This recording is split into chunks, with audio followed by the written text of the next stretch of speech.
नमस्कार, मैं डॉक्टर गुंजर गर्ग, सहायक आचार्य, राजकीय महाविद्यालय गंगापुर सिटी, कोटा विश्वविद्यालय कोटा द्वारा निर्धारित संस्कृत विषय के बीए पाठ प्रथम के प्रथम पत्र में प्रथम प्रश्न पत्र के अंतर्गत कुमार संभव पंचम सर्ग निर्धारित है। हमने इसके 40 श्लोक पूर्व की कक्षा में पढ़ चुके हैं। हमने पढ़ा था पार्वती शिव को पति के रूप में प्राप्त करना चाहती हैं और इसके लिए वह अपने पिता की अनुमति लेकर अपनी सखियों के साथ तपोवन में आई हुई है और वहाँ तपस्या कर रही हैं। पार्वती जो है बहुत कठोर तपस्या करती हैं और तब एक ब्रह्मचारी पार्वती की परीक्षा लेने के लिए उस तपोवन में आता है और वह पार्वती से वार्तालाप कर रहा है।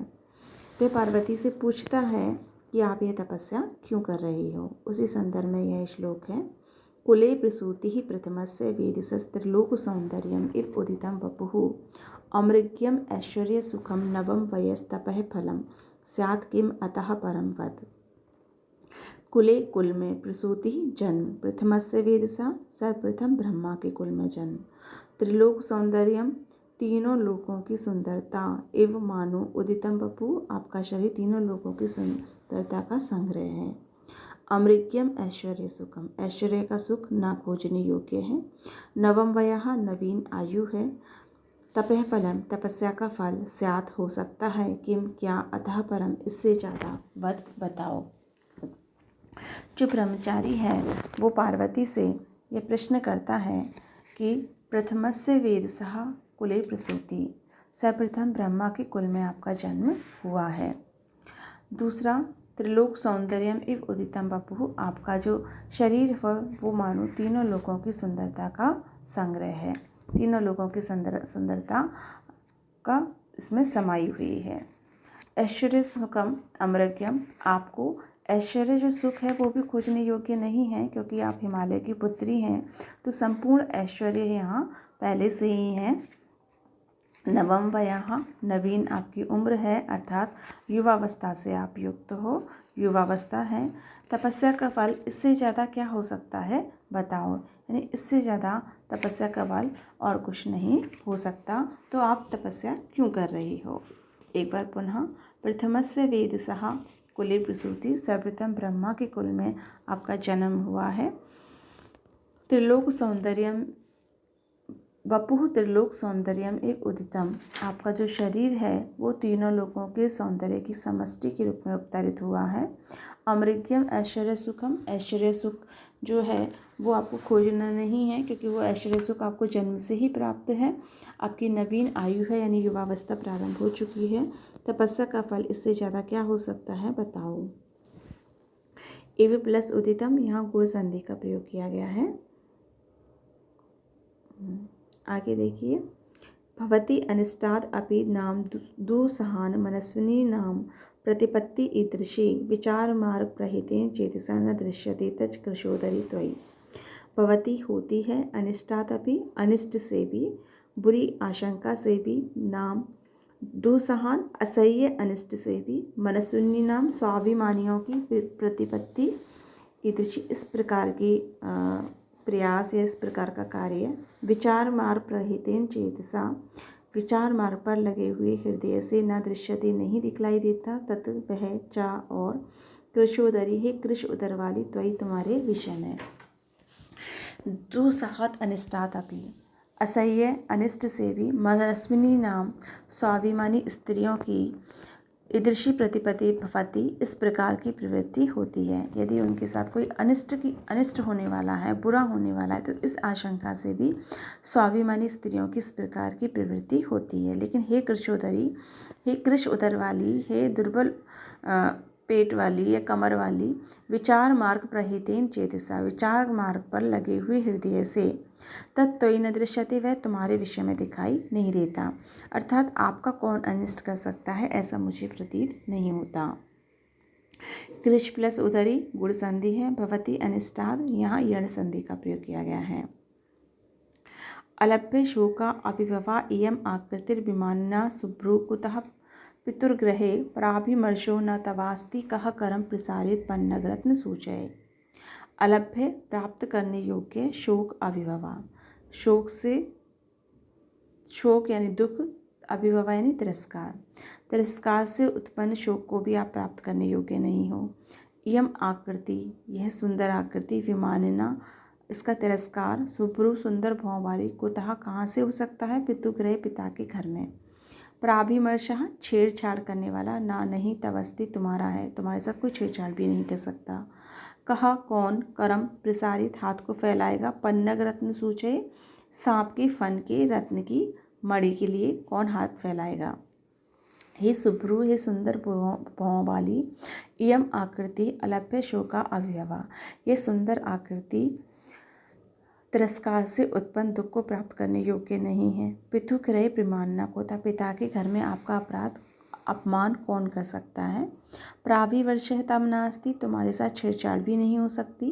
पन्नग रत्न सूचय, सर्प के फन पर स्थित मणि को प्राप्त करने के लिए करम कह प्रसारित, हाथ को कौन फैलाएगा। अर्थात मुझे नहीं लगता कि आपके पिता के घर में कोई अपमान हो सकता है जिसके कारण आप ये तपस्या कर रही हो। पर प्लस अभिमर्शः, दीर्घ संधि है। लभ्य अलभ्य, ना लभ्य इति अलभ्य, नए तत्पुरुष समास, लब धातु से यद प्रत्यय का प्रयोग है। आकृति आ उपसा क्री धातु से तिन प्रत्यय का प्रयोग किया गया है। तब प्लस अस्ति, दीर्घ संधि है। आगे देखिए, किम इति अपास्य आभरणानि यौवनी धृतम त्वया वार्धक्षोभि वल्कलम वद प्रदोषे स्फुट चंद्र तारका विभावरी यद अरुणाय कल्पते। किम, क्यों, इति इस प्रकार, अपास्य छोड़कर, आभरणानि आभूषणों को, क्यों इस प्रकार आभूषणों को छोड़कर, यौवनी धृतम युवावस्था में धारण किया है, त्वया तुम्हारे द्वारा, वार्धक्षोभि वल्कलम वृद्धावस्था को सुशोभित करने वाले वल्कल वस्त्रों को, वद बताओ, प्रदोषे सायकाल में, स्फुट चंद्र तारका चंद्र और तारों से विकसित, विवावरी रात्रि, यद जो, अरुणाय कल्पते कहीं अरुणिमा के लिए, प्रातःकाल के लिए होती है, कल्पते होती है। तो देखिए, जो ब्रह्मचारी है वो पार्वती से कहता है, हे गौरी, किमिति यौवने त्वया आभरणानि अपास्य, क्यों तुम्हारे द्वारा युवावस्था में आभूषणों को छोड़ करके वृद्धावस्था को सुशोभित करने वाले वल्कल वस्त्रों को धारण किया है। कि आपने क्यों युवावस्था में आभूषणों को त्याग कर वार्धक शोभि वल्कलम धृतम, वृद्धावस्था को सुशोभित करने वाले वल्कल वस्त्रों को धारण किया है। प्रदोषे सायकाल में, स्फुट चंद्र तारका विभावरी, चंद्रमा और तारों से विकसित रात्रि, अरुणाय कल्पते, क्या अरुणिमा के लिए होती है, प्रातःकालीन अरुणिमा के लिए होती है, नहीं होती है। अर्थात जो सायकाल में, संध्या काल में जो रात चंद्रमा तारों से विकसित होती है, क्या वो प्रातःकाल की कल्पना करती है, नहीं करती है। ऐसे ही आपने युवावस्था में वृद्धावस्था को सुशोभित करने वाले इन वल्कल वस्त्रों को क्यों धारण किया है। इति प्लस अपास्य यड़ संधि, अपास्य प्लस आभरणानि दीर्घ संधि का प्रयोग है।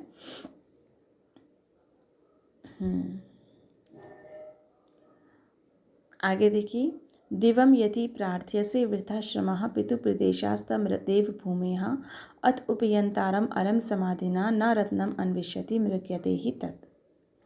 दिवम, स्वर्ग को, यदि प्रार्थ्य से चाहती हो, यदि आप स्वर्ग को प्राप्त करना चाहती हो तो वृद्धा व्यर्थी, श्रमः, श्रम को, पितु प्रदेश, आपका पिता का जो प्रदेश है, तब तुम्हारे पिता का जो स्थान है वो देवभूमि है, वहाँ सारे देवता निवास करते हैं। अथ, और, उपयंतारम अलम समाधिना, यदि तुम उपयंतारम, यदि वर को प्राप्त करना चाहती हो तो अलम समाधिना, तो समाधि से बस करो, समाधि मत करो। न रत्नम अन्विष्यति, रत्न नहीं खोजता है, मृग्यते ही तत्, उसको खोजा जाता है। ब्रह्मचारी पार्वती से कहता है, दिवम प्रार्थ्य से यदि तुम स्वर्ग को प्राप्त करना चाहती हो, तभी श्रम है वृथा, तो तुम्हारा श्रम करना व्यर्थ है। क्यों? क्योंकि तुम्हारे तब पितु प्रदेश है, तुम्हारा जो पिता का जो प्रदेश है देवभूमि में, वो देवभूमि है। सारे जो देवता हैं वो हिमालय पर्वत पर निवास करते हैं, तो इसलिए तुम्हें स्वर्ग को प्राप्त करना चाहती हो तो वह तुम्हारा श्रम व्यर्थ है, क्योंकि सारे देवता तुम्हारे पिता के यहाँ हिमालय पर्वत पर ही निवास करते हैं। अथोपियंतारम प्रार्थ्य से, यदि तुम वर के लिए प्रार्थना कर रही हो तो समाधि न अलम, तो समाधि मत करो, समाधि से बस करो। रत्नम न अन्विष्यति, रत्न स्वयं नहीं ढूंढता है कि तत्प्रज्ञते, उसको खोजा जाता है। रत्न प्रयास नहीं करता कि उसके जो उसका पारखी है वो उसको मिले, बल्कि पारखी व्यक्ति जो है वो स्वयं रत्न को ढूंढता है।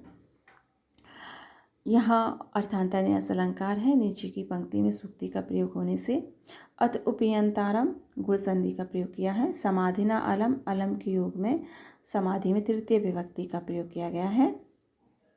आज की कक्षा में हम इतना ही पढ़ेंगे। धन्यवाद।